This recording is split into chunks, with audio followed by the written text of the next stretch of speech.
Honda BRV S or Kia Sonet po, please? Sige, Burn26, shoutout sa'yo. Tara, sagutin natin. So comparing these two, I'm assuming that you're asking about the Honda BRV S base model, which is priced around 1,178,000 ganon, and versus Kia Sonet SX top of the line, which is a price at around 1,155,000. So close to 1.2 million pareho.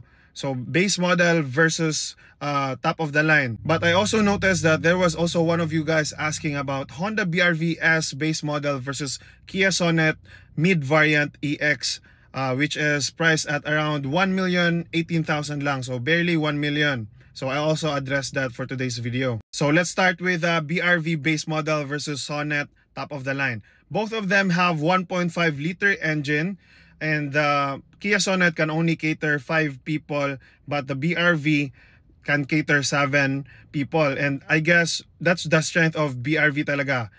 If you want, you know, power, you want the peace of mind, you want laging dala mo yung family mo, marami kayo palagi, I think that's the only reason why I would get the BRV base model. Kasi personally, if you're just parang hindi naman masyadong ganon ka useful sa'yo ang 7-seater, I really like the Kia Sonet top of the line. You're gonna get all of the smart sensing, lane keep assist, mga sensors niya, blind spot monitors, ganon. You're gonna get all of those things, very useful, and not needed, but yeah, I guess it's very useful, and you're not gonna get that with the BRV base model.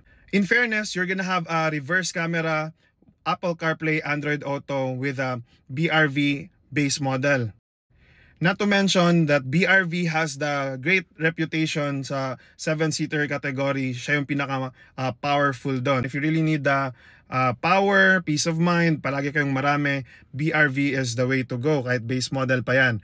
But if not, then even the Kia Sonet EX mid variant, guys, you're still gonna get the looks, the feel, and even the wireless Apple CarPlay, Android Auto. You're gonna get that with an EX Sonet mid variant. So if looks and sophistication of the interior and a little bit more sa features, yan, so Sonet is the way to go. So sana nakatulong, follow for more.